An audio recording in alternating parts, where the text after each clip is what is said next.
सबको नमस्ते और thank you again for joining me. हम लोग श्वेताश्वतर के पंचम अध्याय के 7 मंत्र कल पूरे कर चुके हैं। अब हम 8वें मंत्र पर हैं। हम आज 8वां शुरू करेंगे और मेरा अपना विचार ये है कि आज हम 8, 9, 10, 11 और 12 यहाँ तक करेंगे। इस पंचम अध्याय में 13 और 14 2 मंत्र और हैं। इसके बाद छठा अध्याय शुरू हो जाएगा जो लास्ट अध्याय है श्वेताश्वतर का। उसके बाद हम नया कुछ पिक करेंगे। एक बात और मैंने कहनी है before I share the screen.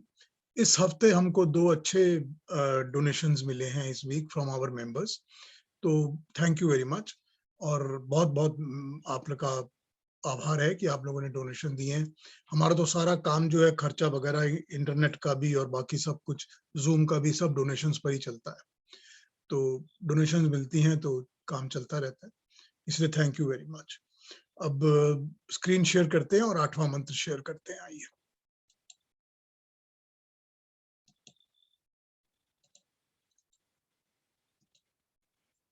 Screen पर 8वां मंत्र है, मेरे साथ पढ़ सकते हैं आप। अंगुष्ठ मात्र रवि तुल्य रूप संकल्प अहंकार समन्वितः यह बुद्धयेर गुणेन आत्मन गुणे च एव आराग्र मात्रो पश्ये अपि दृष्टा यह परो पश्ये अपि दृष्टा। चलिए मंत्र को समझते हैं। अंगुष्ठ मात्र मतलब अंगूठे के जितना हृदय के अंदर वास करने वाला, रवि तुल्य रूप सूर्य के समान प्रकाश रूप वाला यानी जड़ शरीर में चेतन देने वाला, संकल्प और अहंकार मन और बुद्धि से युक्त, समन्वित जुड़ा हुआ, इन दोनों से जुड़ा हुआ, यह जो बुद्धि के ज्ञान के गुणों से, आत्म गुणेन च और अपनी आत्मा के चेतन तत्व के गुणों से, एव ही आर अग्र मात्र सुई की नोक के बराबर ही अपर शरीर में उत्कृष्ट अपि भी दृष्ट देखा जाता है। मंत्र को समझते हैं। जीवात्मा हृदय में वास करने के कारण अंगुष्ठ मात्र कहा जाता है और वह संकल्प और अहंकार से युक्त है, मन और बुद्धि वाला, सूर्य के तुल्य प्रकाशवान, जो इस जड़ जगत में चेतन प्रकाश लेकर आता है। वह सुई की नोक के बराबर है, अति सूक्ष्म है, फिर भी वह शरीर के उत्कृष्ट बुद्धि के गुणों और आत्मा के गुणों से ही देखा जाता है। हमने परमात्मा के लिए भी अंगुष्ठ मात्र पहले यूज किया हुआ है, एक्सप्रेशन पहले भी पढ़ा है हमने। तो वैसे ही हृदय के अंदर रहने वाले के कारण जीवात्मा को भी अंगुष्ठ मात्र ही बताया गया है। फिर भी ये कहा जा रहा है कि वो अंगुष्ठ मात्र नहीं है, वो आराग्र मात्र है। आराग्र मात्र मतलब सुई की नोक के बराबर, बहुत ही सूक्ष्म। अब अंगूठा और सुई में तो बहुत फर्क है, तो ये समझना होगा कि अंगुष्ठ मात्र एक एक्सप्रेशन है जो कि यूज हो गया, मगर यहाँ कहा गया कि वो आराग्र मात्र है। मंत्र ये भी कहता है कि वह संकल्प और अहंकार से युक्त होता है। संकल्प मन में पहले हैं, मनोकामनाएं बनकर, ये कामनाएं ही हमको अगला जन्म दिलाती हैं अपनी पूर्ति के लिए, ताकि हम कामना को पूरा कर सकें। जब ये संकल्प दृढ़ रहते हैं, स्ट्रॉन्ग डिटर्मिनेशन हो जाते हैं, तो मन की शक्ति बन जाते हैं, तो ये वेरी कॉज ऑफ डिजायर और अगले जन्मों को धकेल देते हैं हमारे अंदर। इसके साथ अहंकार भी रहता है, जो बुद्धि में बसा रहता है, जो संकल्पों को अपने हिसाब से, अपने तरीके से, अपनी खुशी से लिए पूरा करने में मदद करता रहता है, और पूरे होने पर ये मन पर, उन संकल्पों पर अभिमान भी करता है। पहले अहंकार उनको पूरा करने की चेष्टा करता है, और जब पूरे हो जाते हैं संकल्प तो उन पर अभिमान भी करता है। तो ये संकल्प और अहंकार हैं तो जीवात्मा के को अगले नए शरीर में प्रवेश दिलाने के काम करते हैं, और जीवात्मा उस नए शरीर में प्रवेश करके उसको, जड़ शरीर को चेतनमय करके प्रकाशमान करता है। उससे लाइफ एनर्जी, हीट, रोशनी सब कुछ देता है, जैसे कि सूर्य जो होता है वो इस सृष्टि में हर पदार्थ को रोशनी देता है। इसी तरह से आत्मा जो होती है वो जब शरीर में जाती है तो शरीर को एनलाइटन करती है, रोशन करती है, जैसे सूर्य करता है। बिना आत्मा के तो कोई शरीर का कुछ होता नहीं। अगली बात ये कही है कि आत्मा के और बुद्धि के गुणों से शरीर में जीवात्मा को देखा और पहचाना जा सकता है। हर जीवात्मा की आत्मा का स्वभाव और उसकी बुद्धि के गुण अलग होते हैं किसी भी दूसरी आत्मा से या दूसरी बुद्धि से। ये इंडिविजुअलिटी की ही उसकी पहचान है।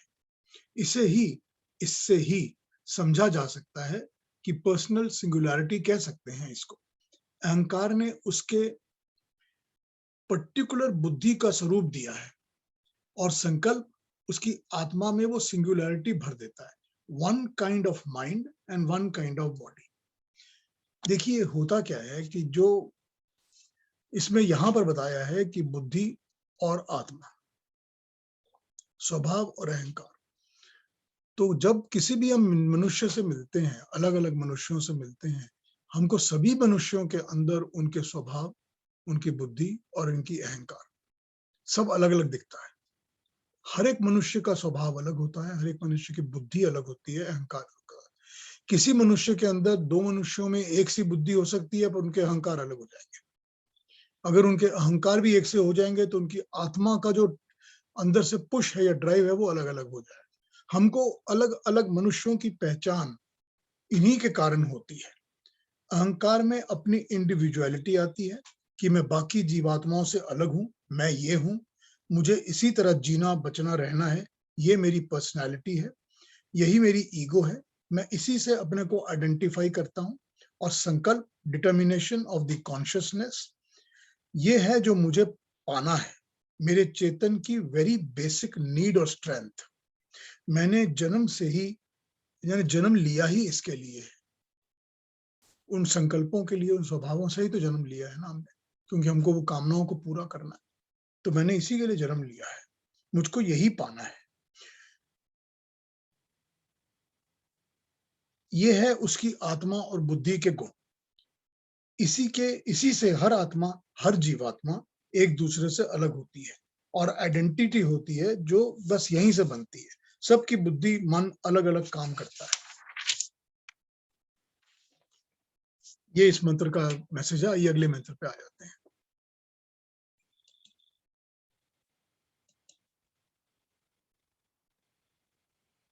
9।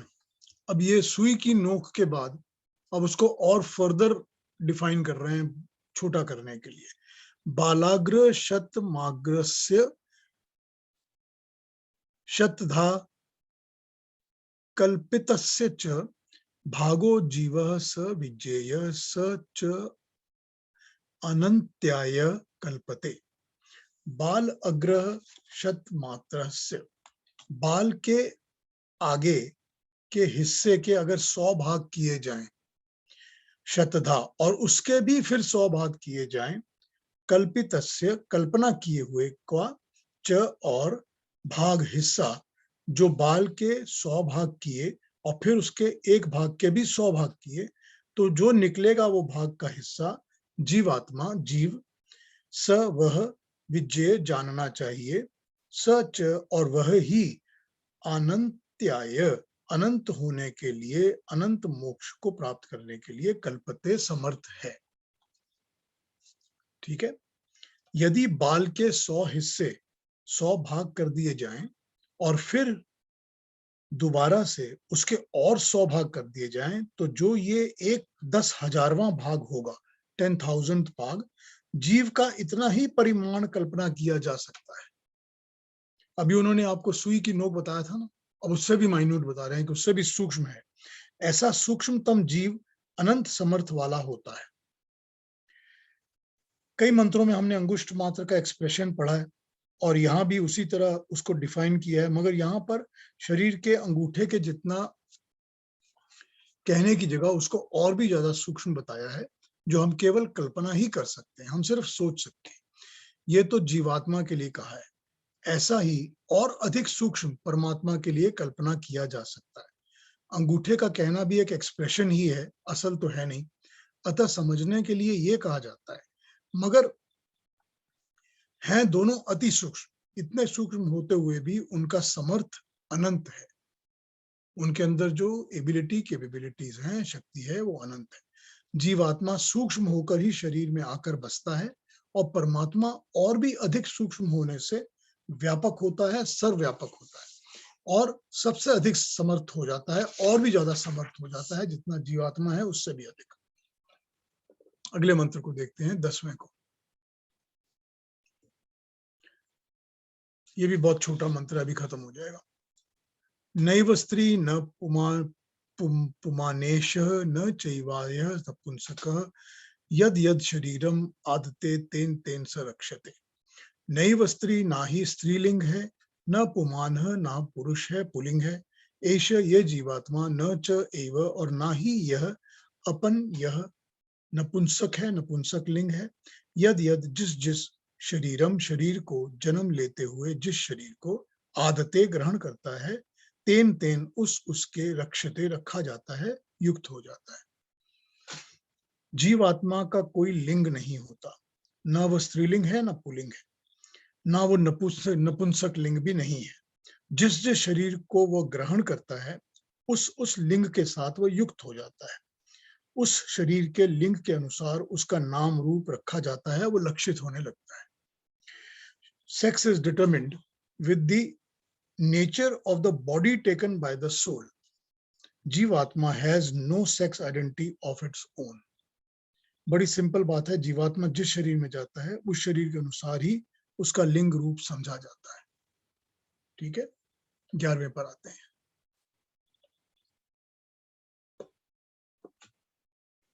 संकल्प स्पर्शन दृष्टि मोहे ग्रास अम्बुवृष्टाय च आत्मविवृद्धि जन्म कर्मा अनुगति अनुक्रमेण देहि स्थानेषु रूपायन्य संप्रप्रदत्यते।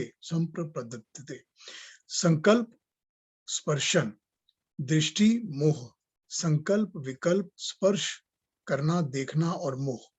ग्रास अम्बुवृष्ट टया, ग्रास अन्न और जल वृष्टि से, सेवन से, च और आत्मविवृद्धि जन्म जीवात्मा के शरीर की तथा मन की वृद्धि और उत्पत्ति होती है। कर्म अनुगानी, कर्मों के अनुसार, अनुक्रमेण क्रम से, बाकी बारी बारी से, एक एक करके, देही देहधारी जीव प्राणी स्थानेषु स्थानों में, अलग अलग स्थितियों में शरीरों में, रूपाणी अलग अलग रूपों में शरीरों में, अभी संप्रपद्यते प्राप्त होता है, आता जाता है। जीवात्मा अपने संकल्प स्पर्शन दर्शन और मोह के कारण भिन्न भिन्न स्थानों में शरीरों में अपना कर्मानुसार देहों को रूपों को प्राप्त होता है और कर्म पूर्वक अन्न और जल के सेवन से जीवात्मा के शरीर और मन की वृद्धि होती है, उत्पत्ति होती है, देह उत्पन्न होता है और उसकी वृद्धि होती है। आइए इस मंत्र को समझते हैं, कई कुछ कहा है इसमें।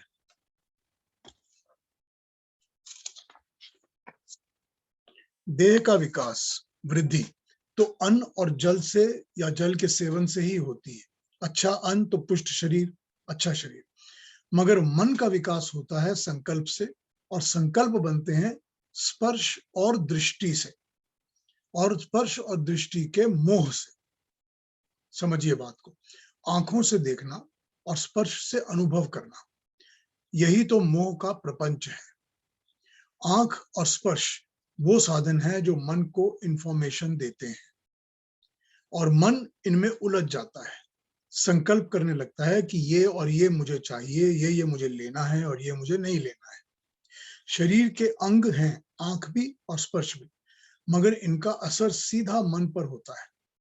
सारी अट्रैक्शन टुवर्ड्स मटेरियल पोजेशन तो यहीं से आरंभ होती है। वस्तुओं में, पदार्थों में, बिलोंगिंग्स में, प्रॉपर्टी में, स्त्री पुरुष में, किसी भी चीज में, हर वस्तु का आरंभ यहीं से होता है। जो हम देखते हैं या जिसको हम स्पर्श करते हैं, हाथ लगाते हैं, और उनके प्रति हमारा मोह हो जाता है।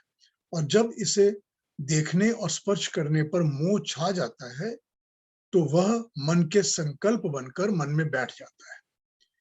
लालसा, कामना, लोभ बन जाता है। मनुष्य का मन उसे इस मोह के अनुसार कर्म करने पर बाधित कर देता है और जीवात्मा भिन्न भिन्न अलग अलग देहों में, शरीरों में इन्हीं कर्मों के अनुसार बार बार जन्म लेता रहता है अपने संकल्पों को पूरा करने के लिए। ये संकल्प दृष्टि का मोह का, स्पर्श का मोह का, आत्मा में, मन में संकल्पों की वृद्धि करता है। जैसे अन्न और जल देह में जाते हैं और वो काम करते हैं तो ये बढ़ता चला जाता है और संकल्प और भी दृढ़ होते जाते हैं। जीवात्मा इन्हीं में बंध जाता है और कर्म करता जाता है, कभी किसी शरीर में, कभी किसी शरीर में। इनके पूरे करने के लिए वो जन्म लेता ही रहता है। टच और साउंड की बात से समझाया है। सारा हमारा ईटिंग, ड्रिंकिंग, सेक्सुअल कॉन्जुगेशंस, पोजेशंस सब इनकी अटैचमेंट से ही होता है। ये संकल्प मन में बैठता है और यही हमारा स्वभाव बन जाता है। जैसे शरीर को ग्रो करने के लिए अन्न और जल पर डिपेंड करना पड़ता है, वैसे ही जीवात्मा का अगला और आगे का जन्म इन संकल्पों पर डिपेंड करता है। तो उसे जीवात्मा ने स्पर्श और दृष्टि से प्राप्त कर लिया है। ग्रोथ ऑफ इंडिविजुअल आइडेंटिटी, ये मंत्र का भाव है। ये हमारे लिटरेचर की खूबी है कि हम लोग बात को रखते हैं जो कि यूनिवर्सल है। इस बात को जो हमने अभी प्रिंसिपल की बात की है इस वक्त, जो अभी इसी मंत्र पे जो की है, बहुत ही यूनिवर्सल बात है। कोई इसको डिनाई कर ही नहीं सकता दुनिया, ठीक है। सारे विश्व के सब प्राणियों पर यही एप्लीकेबल है और पूरी तरह से मेटाफिजिकल विज्ञान पर आधारित है। इसको कोई नकार ही नहीं सकता। हाँ, ये हो सकता है कि पुनर्जन्म पे विश्वास न करने से छुटकारा मिल जाए, एस्केपिस्ट का काम एस्केपिस्ट का व्यू हो जाए, लेकिन वो सीरियस थॉट नहीं है। वरना वह सब अपने इसी जन्म, इसी शरीर, इसी मन की अट्रैक्शंस को, संकल्पों को, स्वभावों को थोड़ा ध्यान से अगर स्टडी करेंगे तो उनके पीछे पुराने जन्मों के राज खुलने लगेंगे। इस जन्म में भी और पहले भी कहाँ क्या था सब पता चल जाएगा।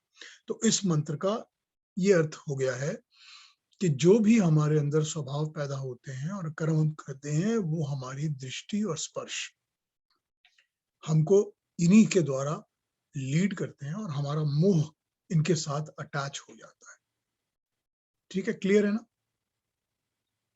अब इस मंत्र का एक इम्प्लाइड अर्थ और भी है, अब उसको भी समझते हैं। वो इम्प्लाइड अर्थ ये बनता है कि यदि दृष्टि और स्पर्श के विषय के प्रति उठे हुए कोई भी मोह मुझ में ना हो, दृष्टि और स्पर्श इनसे जो मोह है, अगर उनमें कोई भी मोह मुझे ना हो, कि जो भी मुझे दिखता है, जो भी स्पर्श होता है, इनके प्रति मुझे कोई आकर्षण है ही नहीं, मुझे ये सब नहीं चाहिए। ठीक है, तो क्या बात हुई? बात ये हुई कि ये मुझे ये पता तो चल गया है कि सारे मोह जो हैं वो दृष्टि और स्पर्श से ही होने हैं। तो अब मुझे अगर ये समझ में आ गया है और मुझे अगर किसी भी दृश्य से या किसी भी स्पर्श से कोई भी मोह ना हो, मुझे ये नहीं चाहिए, आज भी नहीं चाहिए, आगे भी नहीं चाहिए, तो अगले जन्मों में भी तो यही सब मिलेगा, यही स्पर्श दिखेगा, यही देखने वाली चीजें दिखेंगी, मुझे तब भी ये नहीं चाहिए।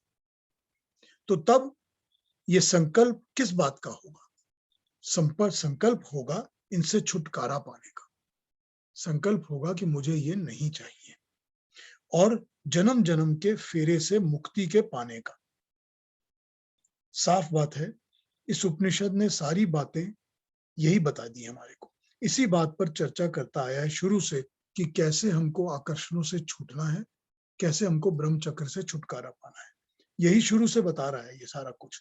इनसे त्याग कैसे करना है, कि परमात्मा के ज्ञान से कैसे जुड़ना है, क्योंकि जब तक ये दृश्य वस्तुओं का और स्पर्श करने वाली वस्तुओं का मोह जुड़ा रहेगा, तब तक परमात्मा का ज्ञान और परमात्मा के साथ अटैचमेंट्स नहीं होंगे। बड़ी सिंपल और स्ट्रेट बात है, क्योंकि प्रेफरेंसेस कुछ और हो जाएंगी। ठीक है ना? तो मुक्ति की ओर अग्रसर कैसे हों? तो ये मंत्र हमको ब्रह्म चक्र से फंसने के कारण का फोकस भी बताता है, जीवात्मा की इंडिविजुअलिटी को भी समझाता है, उसकी पहचान बन जाती है वो भी बताता है, और इससे कैसे छुटकारा पाना है ये भी बताता है। ठीक है, मंत्र क्लियर हुआ? कोई इस मंत्र पे पूछना है कुछ? पीयूष जी, हाँ जी, योगी लोग होते हैं और जो साध्वी लोग होते हैं जो ये सब में को छोड़ देते हैं, वो उनका धीरे धीरे पूर्व जन्म से बनता बढ़ता जा रहा है कि इसी जन्म में उनका छुटकारा हो जाता है। मैं समझा नहीं।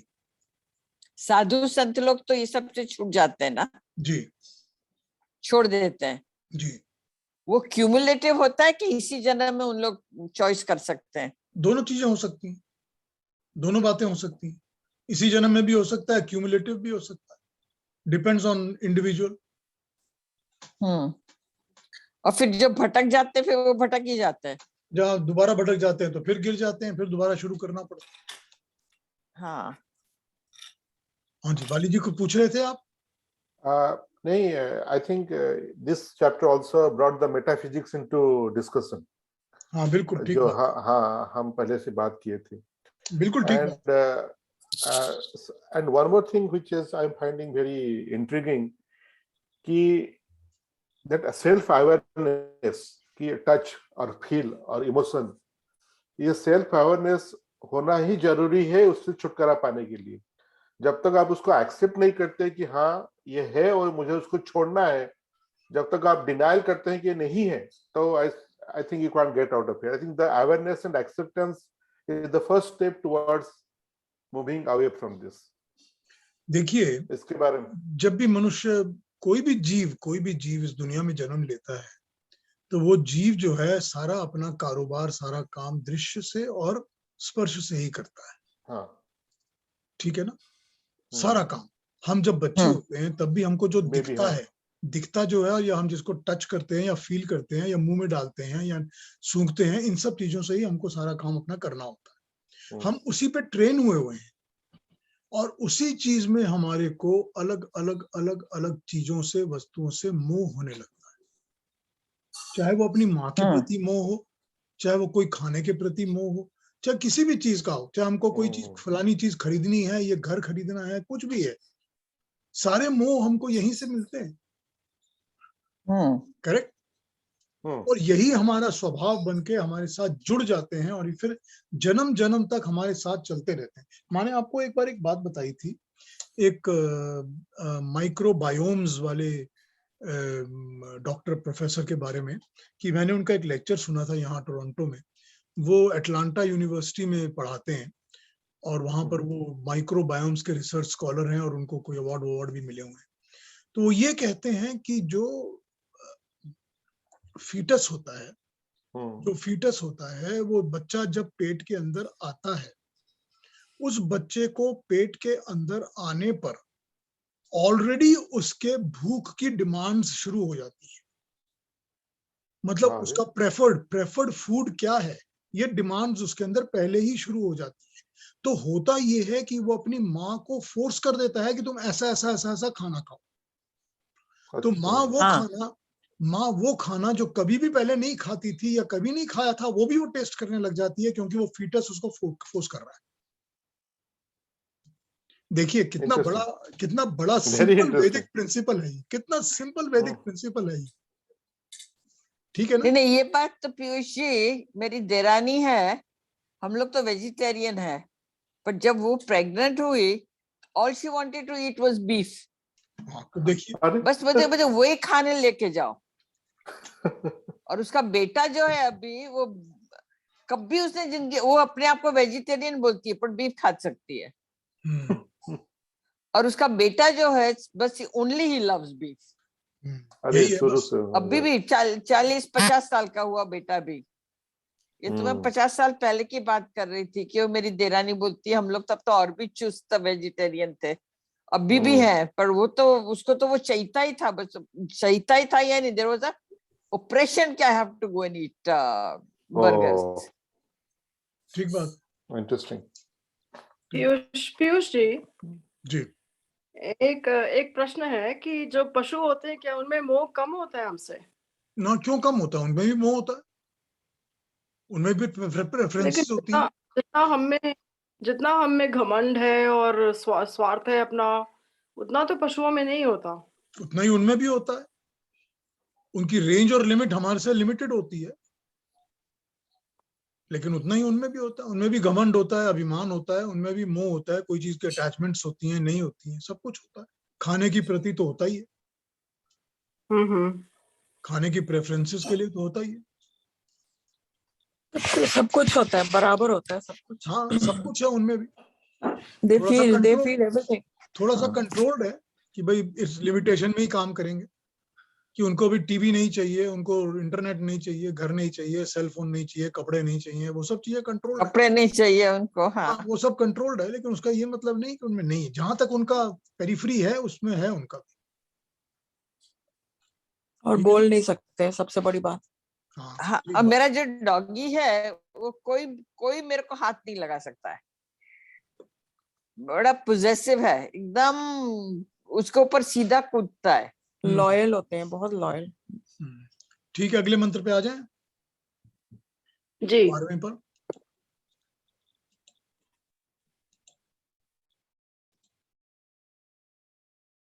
स्क्रीन शेयर कर लेते हैं, 12वें मंत्र पर आ जाते हैं। ये रहा।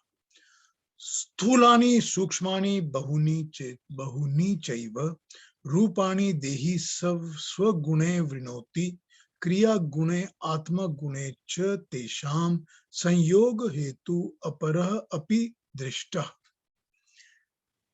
स्थूलानि स्थूल, सूक्ष्मानि सूक्ष्म, बहुनी च और बहुत से, एव ही रूपाणि रूपों में, देहों में, देही जीव देहधारी, स्वगुणे अपने गुणों, अच्छे बुरे कर्मों से, वृणोदनी वर्ण करता है, वृण करता है, स्वीकार करता है, ग्रहण करता है, क्रिया गुणे कर्मों के गुणों से, आत्म गुणे च अपने निज स्वाभाविक आत्म गुणों से, इच्छा द्वेष आदि से, तेषाम उन शरीरों को, संयोग हेतु संयोग का कारण, वर्ण करने का कारण, अपरह परम परमात्मा से भिन्न, अपि भी दृष्टा देखा जाता है, समझा जाता है। इसका मंत्र का अर्थ है, जीवात्मा स्थूल और सूक्ष्म बहुत रूपों को, देहों को अपने गुणों अर्थात पाप पुण्य रूप कर्मों के प्रभाव से उनके अनुसार स्वीकार ग्रहण करता है। परम ब्रह्म परमात्मा से भिन्न जीवात्मा अपने कर्मों के गुणों तथा अपने स्वाभाविक गुणों, इच्छा द्वेष आदि के कारण ही जाना जाता है, जो कि इन शरीरों के साथ संयोग कराने का हेतु होते हैं, कारण होते हैं। आइए मंत्र को समझते हैं, 12वें को। जीवात्मा स्थूल और सूक्ष्म तथा अनेक रूपों को अपने अच्छे बुरे कर्मों, गुणों के कारण ग्रहण करता है। ये गुण दो प्रकार से जीवात्मा के साथ आ जाते हैं। एक तो वह जो जीवात्मा ने इस जन्म में कर्म क्रिया की है वो, और दूसरे जो पिछले जन्मों के किए हुए होते हैं, जो उसका आत्म गुण बन चुके हैं, स्वभाव बन चुके हैं। इन दोनों प्रकार के गुणों के संयोग के कारण उसको शरीर धारण करना पड़ता है, जो कि अपर परम ब्रह्म परमात्मा कर्म फल के कारण उसको देता है। वह शरीर देने वाला, निर्धारित करने वाला जीवात्मा से अलग अपर है, परमात्मा है। कर्मफल के हिसाब से ही जीवात्मा को नया शरीर मिलता है, और ये कौन सा शरीर किस रूप में ये जीवात्मा तय नहीं कर सकता। तो जो कर्म जन्म के बाद जन्म में किए गए हैं वे अब सब आत्मगुण बन जाते हैं, आत्मा का स्वभाव बन जाते हैं, और इनका जो बैलेंस है, जो कर्म फल बाकी बचे हैं वह भी मिलते रहते हैं, नए शरीर के लिए इन कर्मों के साथ जुड़ जाते हैं। पिछले कुछ मंत्रों में स्वभाव कैसे बनता है और यही आत्मा की टिपिकल आइडेंटिटी बन जाता है, यही जन्म के बाद अगले जन्म का रूप या देह डिसाइड करवाता है, और फिर जन्म लेकर जीवात्मा अपने स्वभाव के अनुसार नए कर्म करने लगता है। ये दोनों प्रकार के कर्म मिलकर निर्धारित करते हैं कि अगला देह कौन सा मिलेगा। कभी वो स्थूल शरीर में आकर बस जाता है, फिजिकल बॉडी में बस जाता है, हम सबको दिखता है, और कभी वो सूक्ष्म शरीर में जन्म लेने की प्रतीक्षा में अंतरिक्ष में बैठा रहता है। सूक्ष्म शरीर में उसके साथ उसके अंतःकरण चतुष्टय साथ जुड़ जाते हैं, मन बुद्धि चित्त और अहंकार वही रहते हैं जो जन्म जन्म में उसके साथ जुड़े हुए हैं, और अब वेट कर रहे हैं कि कब प्रॉपर नया शरीर मिलेगा। मगर यही जन्म जन्म के फेर में फंसे रहने के कारण बन जाते हैं। हर जन्म में हर जीव का कुछ टिपिकल स्वभाव होता है, मानव में तो प्रखर रूप से दिखता है, जानवरों में भी दिखता है। ये स्वभाव ही है जो उनको अलग अलग जन्मों में लेके जाता है, अलग अलग शरीरों में लेके जाता है, स्थूल में भी सूक्ष्म में भी।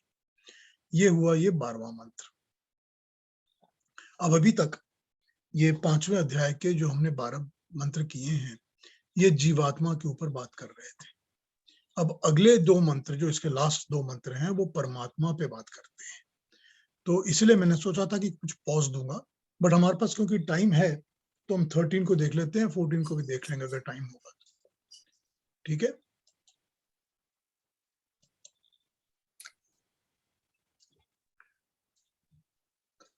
अनादियनंतम कलिलस्य मध्ये विश्वस्य सृष्टारम अनेक रूपम विश्वस्य एकम परिवेष्टितारम ज्ञात्वा देवम मुच्यते सर्वपाशय। अनादि अनंतम, अनादि और अनंत, कलिलस्य अति गहन गहरा संसार में, मध्य बीच में, व्यापक, विश्वस्य विश्व के, सृष्टारम सृष्टि रचयिता क्रिएटर,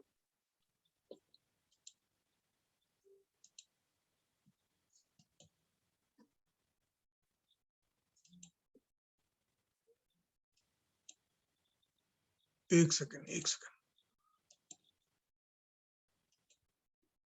सृष्टि रचता क्रिएटर, अनेक रूपम नाना रूप वाले विविध प्रकार के जड़ और चेतन जगत का सृष्टा बनाने वाला, विश्वस्य जगत के एकम एक ही अद्वितीय, परिवेष्टतारम आवरण आवृत्ति करने वाला, ढक लेने वाला, ज्ञातवा जानकर, देवम परमात्मा देव को, मुच्यते छूट जाता है, सर्वपाशय सब पाशों से, सब जन्म के मरण के बंधनों से। गहन डीप रहस्यमय संसार के मध्य में जो अनादि और अनंत जगत के रचयिता, जो अनेक रूप विविध प्रकार के जड़ और चेतन जगत का सृष्टा है, तथा उनमें व्यापक एक ही जिसने अपने आवरण में सब कुछ ढक के रखा है, ऐसे परमात्मा देव को जानकर जीव जब जन्म मरण से बंधनों से छूट जाता है, जब उसका ज्ञान प्राप्त करता है। आइए मंत्र को समझते हैं। परिवेष्टन मतलब घेरना, एनवेलपिंग विद एंटायरिटी, पूरी तरह से आवृत कर लेना। तो मंत्र ये कह रहा है कि वो अनादि और अनंत है परमात्मा, वो इस परिवर्तनशील गहन संसार के बीच में है, वो इस संसार का सृष्टा है, रचयिता है। उसने अनेक रूप महाभूत और उनसे विविध जड़ चेतन पदार्थ रचे हैं। वो अकेला ही सारे विश्व का परिवेष्टन कर रहा है, बीच में भी वही है, रचा भी उसने है और परिवेष्टन भी वही कर रहा है, घेरा हुआ भी उसने ही है। उस परम देव के ज्ञान से उसे जानकर जीव सब बंधनों से मुक्त हो जाता है। इसमें समझते हैं इस बात को, कई बार कही जा चुकी है, परमात्मा के गुण और कर्म और स्वभाव के विषय में ये बताया जा चुका है। अनादि और अनंत, जो कभी शुरू भी नहीं हुआ, जो कभी जन्मा नहीं है और कभी समाप्त भी नहीं होगा, कभी मरेगा भी नहीं, कभी नष्ट भी नहीं होगा। इस संसार में हर वस्तु, जितनी वस्तुएं इस संसार में हैं, वो उनको हम बनता बिगड़ता देखते हैं। शरीर भी है, जड़ वस्तुएं भी हैं, हर पदार्थ को हम देखते हैं कि ये बनता भी है और बिगड़ता भी है। अतः हमें अनुभव नहीं होते हुए भी ये मानसिक बौद्धिक स्तर पे समझना पड़ेगा कि अनादि और अनंत का कॉन्सेप्ट क्या है, क्योंकि वो हम देखते नहीं है, कभी हमको अनुभव नहीं होता है। यह केवल शब्द नहीं है, इस विचार को मन में बुद्धि में समझना पड़ेगा। जैसे कोई संसार के पंथ विचारधाराएं, यह मानती हैं कि सूर्य या आकाश, कई लोग ये मानते हैं कि सूर्य और आकाश कभी नष्ट नहीं होते, ये बने हैं तो हमेशा ही रहेंगे, इस पर विवाद नहीं करते, मगर ये सदा रहेंगे नहीं, क्योंकि ये बने हैं तो बिगड़ेंगे भी। तो एक कॉन्सेप्ट है जो कि बिलीफ सिस्टम में बैठ जाता है। हमारा भारतीय थॉट केवल 3 पदार्थों को अनादि अनंत मानता है, परमात्मा को, मूल प्रकृति को और जीवात्मा को। यहाँ बात परमात्मा की हो रही है, तो उसके हम गुण अनादि और अनंत होने पर चिंतन करें, उसे समझने की चेष्टा करें और इजी रेफरेंस इस संसार की क्रिएशन के कंपैरिजन से हो सकती है, क्योंकि संसार में कुछ भी अनादि अनंत नहीं है, तो समझ आएगा कि अनादि और अनंत होता क्या है। ठीक है। अगला कि सारे संसार को, जिसमें ज्ञानी विशाल विविधता वैरायटी इतनी ज्यादा है, ज्ञान इतना ज्यादा है, हर पदार्थ की, जड़ की, चेतन की अंतहीन संभावनाएं हैं।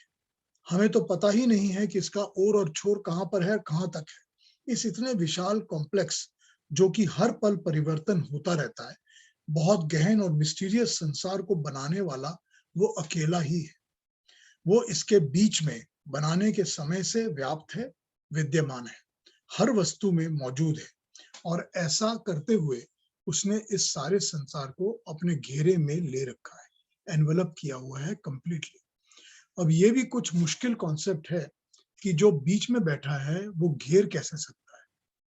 यही समझना है कि वह सूक्ष्मतर होने से सर्वव्यापक है, हर वस्तु, हर प्राणी, हर पदार्थ, हर शक्ति की संभावना में वो मौजूद है, और क्योंकि उसी ने सब रचा बसाया बनाया है, वह सबका ईश्वर और स्वामी है, और अपने स्वामित्व के चलते उसे सब कुछ घेरने में क्षमता उसके अंदर है, परिवेष्टन करने की क्षमता उसके अंदर है, अंदर भी है, बाहर भी है। ये सब शब्द हैं, शब्दों से जुड़े अर्थ हैं और अर्थों से जुड़े कॉन्सेप्ट्स हैं, जो कि परमात्मा के गुण और कर्म के बारे में बताते हैं। तो जब ये परमात्मा के गुण और कर्म जीव के अंतः में पूरी तरह समाहित हो जाएंगे, हम इन कॉन्सेप्ट को पूरी तरह से अपने अंदर समा लेंगे, बैठा लेंगे, घर कर लेंगे, तो बंधनों से मुक्ति मिलने का मार्ग शुरू हो जाएगा। सारे बंधन अज्ञान और संसार के दिए हुए हैं, ये सब परमात्मा के स्वरूप के ज्ञान से कट जाएंगे, छूट जाएंगे।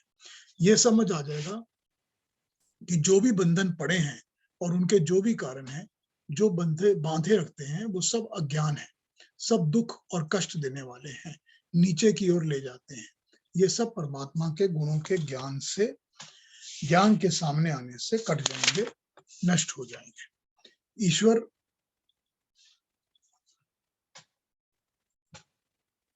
सारा उसके ज्ञान का आलोक प्रकाश इतना तेज है, परमात्मा का जो ज्ञान है, उसका जो प्रकाश है, उसका जो आलोक है, वो इतना तेज है कि उसके ज्ञान के आगे ये सारे अज्ञान के धब्बे मिट जाएंगे, दिखेंगे ही नहीं।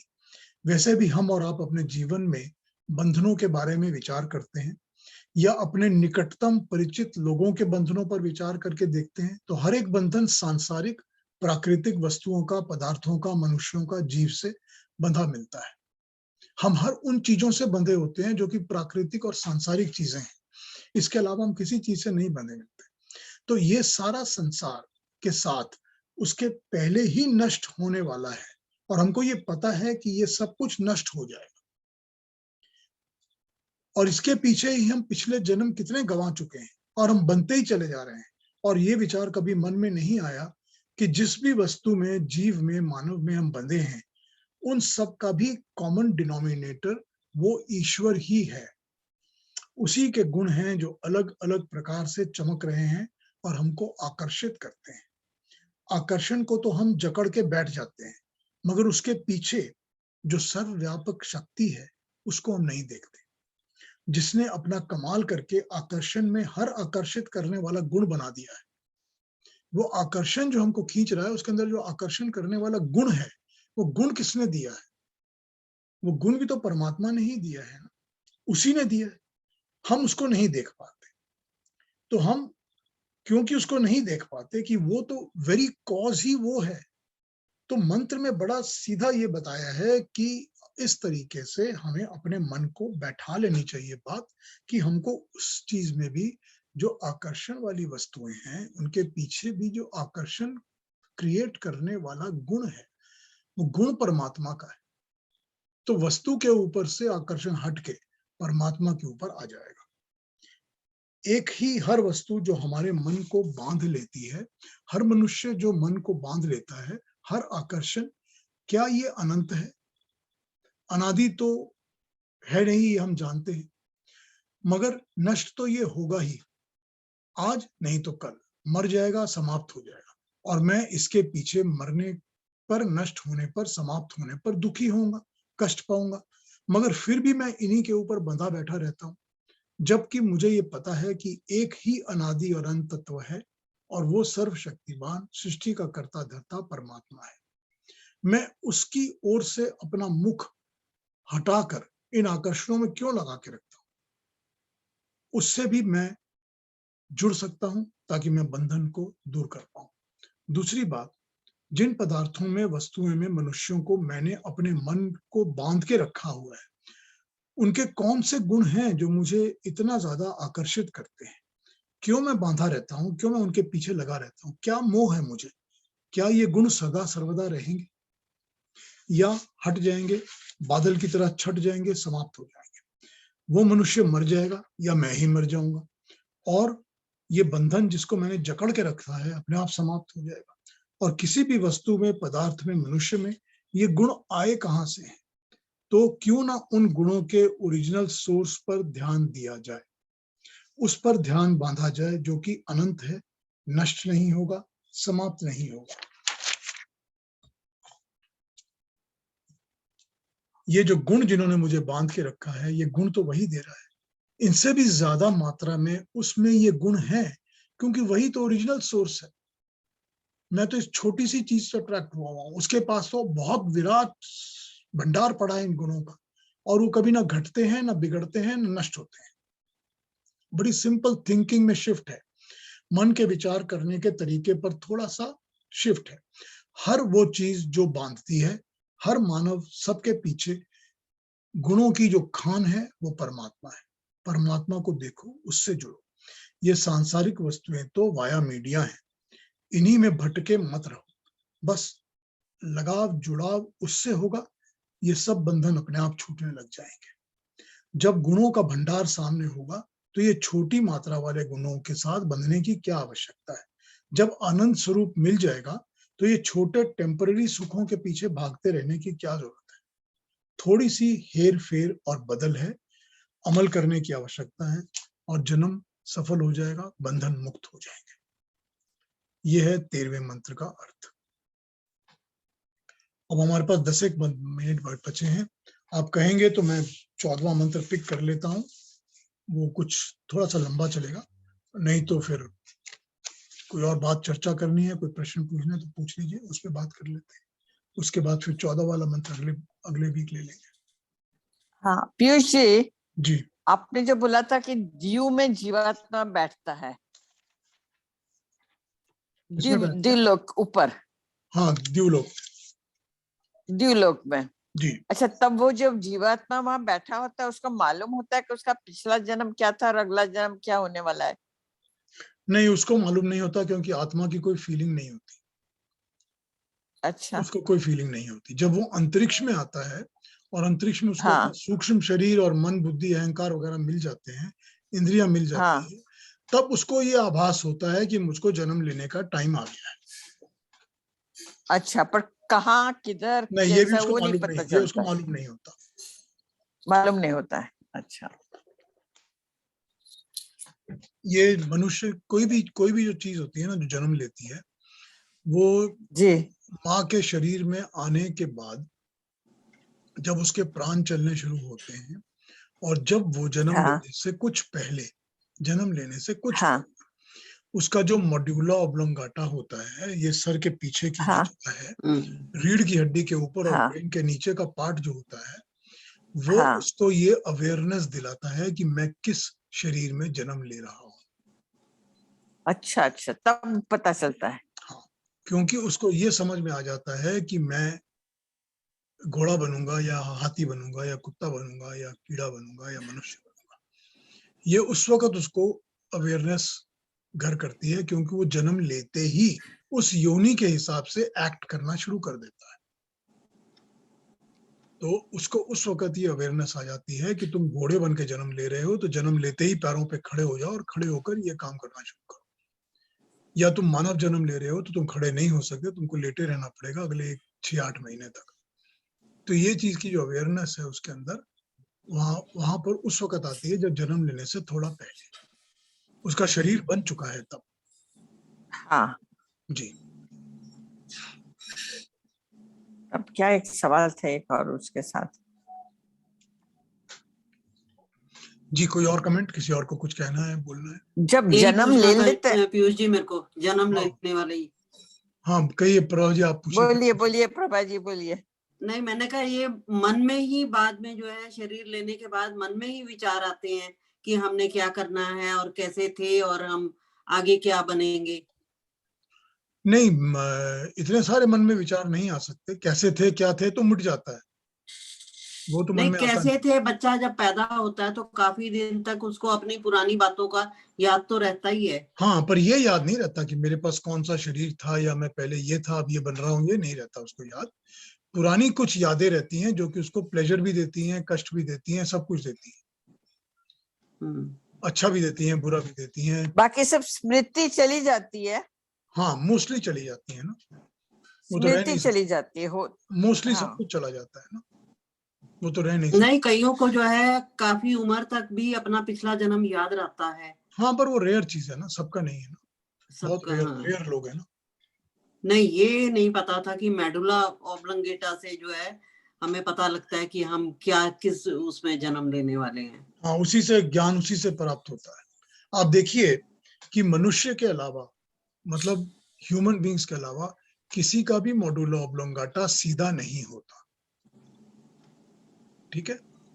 मतलब स्ट्रेट एक लाइन में रीढ़ की हड्डी और सर एक लाइन में खड़ा स्ट्रेट नहीं होता, हर एक प्राणी का स्लांटिंग टेढ़ा होता है, ठीक है ना। तो वो टेढ़ा और ट्रांसलिंक होने से ही वो ह्यूमन इंटेलेक्ट और एनिमल इंटेलेक्ट में फर्क होता है या बर्ड इंटेलेक्ट में फर्क होता है। ओके। जब वो स्ट्रेट खड़ा होता है तो उसके अंदर ह्यूमन इंटेलेक्ट काम करती है, उसके अंदर वो अवेयरनेस आती है जो कि ह्यूमन बींग्स के अंदर आती है, यही उनकी इंटेलिजेंस लेवल को अलग अलग करता है। ओके, ठीक है जी। यहीं पर उसको पता चलता है कि मैं कुछ और बन रहा हूँ, कि क्या बन रहा हूँ, क्या जन्म ले रहा हूँ, कैसा शरीर मिल गया मेरे को।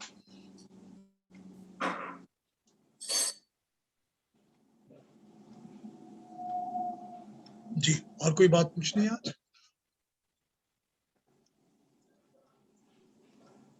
तो अगले हफ्ते हम 14th मंत्र से शुरू करेंगे और फिर हम 6th चैप्टर पे आ जाएंगे, ठीक है, छठे चैप्टर पे। और हम शुरू करेंगे 14th मंत्र से अगले हफ्ते, तो उस पर बात करेंगे। और इसके बाद पीयूष जी कौन सा उपनिषद आप शुरू कर रहे हैं? हाँ मैं ये इसके 23 मंत्र हैं अपने छठे अध्याय के, तो छठे अध्याय के 23 मंत्र खत्म पूरे हो जाएंगे तो उसके बाद मैं मांडुक्य शुरू करूंगा। मुंडक हम कर चुके हैं, हाँ जी। मुंडक उपनिषद हम कर चुके हैं पहले, तो मैं मांडुक्य शुरू करूंगा। मांडुक्य बहुत छोटा सा उपनिषद है, मांडुक्य में सारे मिला के 12 मंत्र ही हैं बस, और है ही नहीं, वो 12 मंत्र का ही उपनिषद है, वो भी हमको बहुत टाइम नहीं लगेगा। तो उसके बाद भी हम कुछ और क्या करेंगे ये हम सोच सकते हैं, we can decide upon it and we can I can start something else also. पर मांडुक्य उपनिषद जो है वो प्राइमरीली ओम की डेफिनेशन करता है, अच्छा। ओम को समझाता है और ओम को डिफाइन करता है, ओम शब्द को। मांडुक्य उसी के लिए बना है, ठीक है, तो उसको शुरू करेंगे।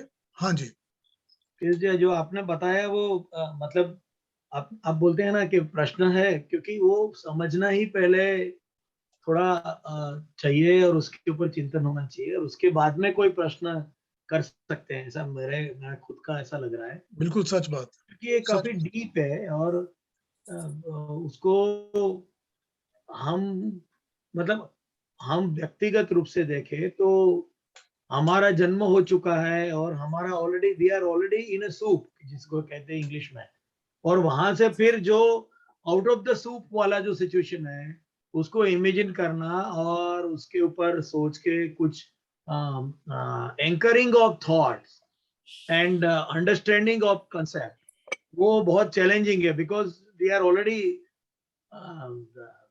जैसे कहते हैं कि पैसिफिक समुद्र के अंदर नीचे 3-4 किलोमीटर के अंदर भी नीचे बहुत सारे जीवन है और उनको सूर्य प्रकाश कभी भी नहीं मिला। ठीक बात है। तो they never know what is a light, but they are there and they are living there and they have got their own ecosystem to live in that area. So ठीक है। हम लोग अभी जो मनुष्य देह लेकर हम लोग जो इकोसिस्टम में है उससे ये कनेक्टेड या बाहर की या नेबरिंग जो भी वर्ड यूज करे ऐसी इकोसिस्टम के बारे में, इसलिए प्रश्न बहुत सारे भी हैं और एक भी नहीं है, ऐसा थोड़ा कंफ्यूजिंग सिचुएशन है। तो केतन जी इसलिए मैं कहता हूं ना कि जब आप रिकॉर्डिंग्स को दोबारा सुनेंगे तो अगर मन में कोई बात आती है तो उसको नोट करके पूछ लीजिए। मैं तो हमेशा ही इनवाइट करता हूं कि जब बाद में भी कोई प्रश्न पूछना हो पिछले सेशंस के बारे में भी, तो I am open to it. मैं उसको एड्रेस तो करने को हमेशा रेडी रहता हूँ। ये तो पक्की बात है, ये तो पक्की बात है कि जो हमारे अंदर ज्ञान जो खुलने लगता है, अनीता, ये इसको बंद करो। ऐसी चीज तो है इधर नहीं कि तक। जिसको हम स्कूल के दिनों से पढ़ते आ रहे हैं, ये तो है नहीं। ये सब कुछ ही नया है हमारे लिए। और ये बिल्कुल भी आपने ठीक कहा कि we are already in the soup. तो इसमें से निकलते के लिए और इसमें से बाहर कुछ देखने के लिए हमको रियली अपनी थिंकिंग को रीएडजस्ट करना होगा। Your shoes? When did you bring them here? Please mute yourself. हाँ, जो भी दूसरी बातें कर रहे हैं म्यूट कर लें प्लीज, ताकि डिस्टर्ब नहीं हो। तो ये सच क्या बात कह रहे थे है, पीयूष जी? यही कह रहा हूँ कि हमको थिंकिंग के अंदर बहुत बड़ा एक शिफ्ट करना पड़ता है। नहीं तो ये वाले जो कॉन्सेप्ट्स हैं जिनके ऊपर हम बात कर रहे हैं, ये समझ में आना इतना आसान नहीं होता और इन पर अमल करना तो और भी मुश्किल होता है। और मुश्किल है। तो ये बिल्कुल ठीक बात है कि प्रश्न उठते भी हैं और समझ में भी नहीं आता कि प्रश्न को कैसे पूछें और क्या किस लेवल पर रखा जाए। तो उसके लिए यही तरीका होता है। सबसे अच्छा यहाँ पर यही है कि रिकॉर्डिंग्स को दोबारा सुन लीजिए, दोबारा सुन के जो मन में प्रश्न आए उसको नोट कर लीजिए, नोट करके पूछ लीजिए। मैं तो किसी भी प्रश्न पे ये नहीं कहता कि डोंट आस्क दिस क्वेश्चन या don't ask that question. Every question is welcome. मगर ऐसे ही सीखेंगे पीयूष जी, मैं कुछ हम, ऐसे ही पूछूं? सीखेंगे। हाँ जी पूछिए। हाँ जी। मैं कुछ कहूं? हाँ हाँ। हाँ जी, ये ना सारे कॉन्सेप्ट इंटेलेक्चुअली बहुत मुश्किल है समझने, लेकिन अगर आप अपनी आत्मा से समझें, you have to in fact be in faith. अगर आप में वो भक्ति है तो आप समझ जाते हो बड़ी बड़ी फेथ जल्दी। बहुत जरूरी है। लेकिन faith is very actually important. बहुत मुश्किल। श्रद्धा बहुत जरूरी है।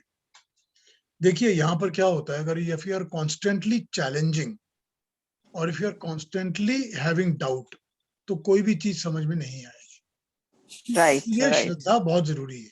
ये मानना पड़ेगा कि हम जिस चीज को इस वक्त सुन रहे हैं, ये परमात्मा के द्वारा दिया हुआ ज्ञान है। इस ज्ञान को हम हो सकता है कि समझ नहीं सक रहे, लेकिन हम चैलेंज नहीं कर सकते। ये हमारी क्षमता के बियॉन्ड हो सकता है, क्योंकि सबके क्षमता में सब कुछ नहीं है। मैं भी जो आपको समझा रहा हूँ, मेरे से ज्यादा ज्ञानी इसको और दूसरे तरीके से समझते होंगे, वो और तरीके से बताएंगे। लेकिन इसका ये मतलब नहीं है कि इसको चैलेंज किया जाए। हो सकता है कि मैं पूरी तरह नहीं समझ रहा या समझा रहा, या हो सकता है आप लोग इसको पूरी तरह अडॉप्ट नहीं कर पा रहे क्योंकि ये समझ नहीं आ रहा, लेकिन उसका ये मतलब नहीं है कि ये इसमें ट्रस्ट छोड़ दी जाए। ये बहुत जरूरी, श्रद्धा और विश्वास दोनों होने बहुत जरूरी है। है। फेथ, श्रद्धा और विश्वास होगा यही तो बातें आस्ते आस्ते बैठनी शुरू करेंगी। बिना एग्जैक्टली श्रद्धा यही हम विश्वास के भूल Right. जाते हैं। बिना We उसके कुछ forget- नहीं होगा। हम लोग हर एक चीज को चैलेंज करना शुरू कर देते हैं, बिकॉज वी थिंक कि अगर हमें इंटेलेक्चुअली समझ नहीं आई बात, देन इट मस्ट बी, उसमें कोई फ्लॉ होगा। हाँ, लेकिन ये हमारी सोच इतनी छोटी लिमिटेड है that we don't understand, but not understanding doesn't mean that you can't believe it. नहीं, अब कई लोगों का एटीट्यूड होता है ना कि हर चीज को चैलेंज करो, हर चीज पे तर्क करो। उससे कुछ आदमी सीखता नहीं है। You learn nothing from it. ये तो स्केप्टिसिज्म और सिनिसिज्म बहुत ज्यादा हो जाता है ना। हाँ, बिल्कुल ठीक बात है ना। तो प्रश्न बहुत अच्छे हैं, जरूर पूछिए, लेकिन प्रश्न वो पूछिए जो आपको बात को समझाएं। प्रश्न वो होना चाहिए जो कि आपको takes you further in the knowledge, further in the understanding. वही प्रश्न होने चाहिए। पर उसमें कोई डाउट नहीं है। हो सकता है कि पहले आपको लगे कि ये मेरा हल्का प्रश्न है, भारी प्रश्न, doesn't make a difference. Ask, don't hesitate, Yeah. हमेशा पूछिए। मैं तो हमेशा ओपन रहता हूँ क्वेश्चंस के लिए। थैंक यू, बहुत धन्यवाद पीयूष। बहुत बहुत धन्यवाद। बहुत You बहुत did a अच्छे great- पीयूष जी, अब बहुत अच्छा अगले लगा। सैटरडे। आज का सेशन ठीक रहा, फिर समझ आ गया सर? हाँ बहुत बहुत अच्छा। अच्छा रहा, बहुत ही अच्छा रहा। ठीक है, केतन जी क्वेश्चन का आंसर Thank you. मिल गया आपको? नहीं वो मैं सोचूंगा, क्योंकि मैं समझता हूँ कि तर्क से खाली चैलेंजिंग करना वो गलत है, मगर वैसे ही उसके साथ में बगैर समझे हाँ करके आगे जाना वो भी गलत है, क्योंकि हाँ बिल्कुल उसका- ठीक बात है, वो भी गलत है। उसका हमारे ऊपर, उसका हमारी विचारधारा के ऊपर इम्पैक्ट नहीं होगा। उसको उससे हमारे जीवन में जो बदलाव आना चाहिए वो नहीं आएगा, क्योंकि बिल्कुल। जब तक बुद्धि से समझेंगे नहीं तो वो हम लोग उसको एडॉप्ट नहीं करेंगे। हम लोग हाँ बोलेंगे और आगे चलेंगे। तो दोनों साइड में है। It is, I understand it. Yes you are correct, आपने ठीक मगर कहा। मगर खाली पॉइंट ये था कि अच्छा, एक दूसरा ही क्वेश्चन था, बहुत सरल सा है, कि सब लोगों को इतनी भगवान बुद्धि भी नहीं देते कि इतनी ज्यादा मतलब अंडरस्टैंडिंग हो, सोचे, तो वो लोगों के लिए आउटलेट क्या होगी? भगवान कृष्ण ने जवाब दिया है ना कि जिसको ज्ञान नहीं समझ आता वो कर्म करे, जिसको कर्म नहीं समझ आता वो भक्ति करे। इससे सिंपल और क्या हो सकता है कि जिसकी बुद्धि में ज्ञान नहीं बैठ रहा वो सिर्फ कर्म करे, और जो कर्म भी नहीं कर पा रहा वो भक्ति तो कर सकता है ना। जी परमात्मा की भक्ति करो, उसी में विश्वास रखो, वही करो बस। जी तो उन्होंने तो बड़ा सिंपल तरीका बताया हुआ है, जी, सही है। उसी को फॉलो करो, बहुत सिंपल है। जो ज्ञान भक्ति- ज्ञान इज हार्डेस्ट लॉ, सबसे मुश्किल है ज्ञान हाँ, प्राप्त करना। बिल्कुल। बिल्कुल मुश्किल है। वो तो ये कहते हैं परमात्मा अपने भगवान कृष्ण के, अगर आप भक्ति भी पूरी तरह मन से करते हो और श्रद्धा से करते हो तो ज्ञान अपने आप खुलने लग जाता है, ज्ञान अपने आप आने लग जाता है। भक्ति भी पूरे मन से करो, श्रद्धा से करो, पर पूरी भक्ति करो। ऐसा नहीं है कि उसमें नून नमक होना चाहिए, ऐसा नहीं है, पूरी तरह होनी चाहिए। राइट राइट तो वो राइट। ज्ञान अपने आप खुलने लग जाएगा। Unconditional devotion. हाँ वही तो बोलते हैं ना, वो कहते हैं मैं ज्ञान तो अपने आप दे दूंगा तुम्हारे को जब तुम्हारी भक्ति पूरी होगी। बढ़िया। यही मार्ग है ना, यही रास्ता है। अनकंडीशनल डिवोशन एंड निष्काम कर्म। बिल्कुल, निष्काम कर्म, अनकंडीशनल डिवोशन, बिल्कुल ठीक कहा। सच बात, Exactly. सच बात। चलिए अगले सैटरडे मिले। अगले सैटरडे, राइट। सबको प्रणाम। Thank you, Thank you. नमस्ते नमस्ते, नमस्ते। Thank you everybody, thank you very much, thank you, and thank you for the donations also, thank you again.